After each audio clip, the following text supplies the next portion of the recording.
Hey guys, how's it going? So today I'm playing a Sultai Midrange list, and I guess one thing you will probably immediately notice is that this list has no Whipper boss in it, which is something you usually see when you see a list that has Force of DC and two Torrent Elementals in it. But this list I guess was inspired by a deck that was played in GP Miami last weekend and actually went pretty well. It was played by a player called Yuanji, I believe, and he played some interesting cards I'm going to test out. He played two Wistwood Elemental um, and three Rakshasa Death Dealer. Basically, what I want to do is I'm just maxing out on those two just because I want to test how they go in this sort of deck. I'm keen for Torrent Elemental. I've always been a fan of this card. It can really just break through board stores, especially now we see all this green-white devotion, which by the way is a scourge of a deck. I guess it gives you a bit of hope of breaking through all of their manifests, although they probably have like 20 billion life.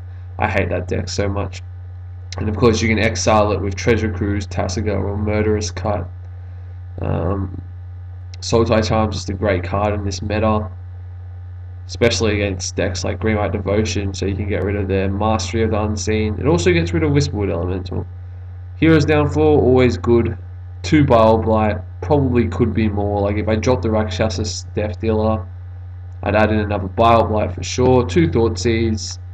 And I went with 2 Treasure Cruise instead of 2 Dig Through Time because Huanji Li went with 2 Treasure Cruise. I guess in an aggressive deck, the extra card, and also the one less required mana to spend with your lands could come in and be very important. So happy to test that out. Sideboard wise, what have we got? We've got the extra Thoughtseize, just because some decks Thoughtseize is just so good against, and you definitely want at least 3.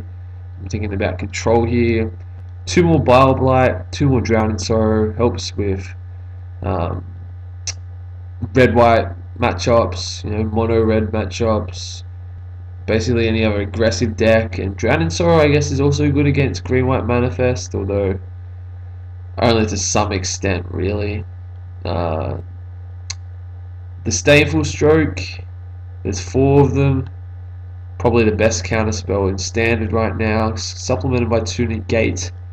So against control, these 6 and the extra Thoughtseize will come in.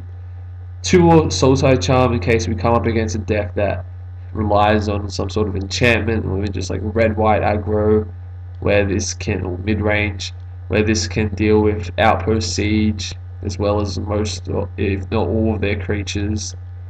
So there we go, that's the deck. Looking forward to giving it a spin. Definitely curious how it performs without Whip. Because to be honest, I think the meta has kind of shifted in Whip's favor a little bit. So it was interesting to see a deck decide to go against playing Whip. But look, it's a bit of a slow card, I guess. You have to spend a whole turn dropping Whip with no immediate impact, although the lifelink can be useful. Maybe some Whips in the sideboard, actually, a good idea. Against aggressive decks, it could give you a huge edge because of lifelink, so that's definitely something to explore. I think 1G1 ran 1 in the sideboard, which doesn't sound too interesting as a one-off, but yeah, that's definitely something to consider. So let's get into the games.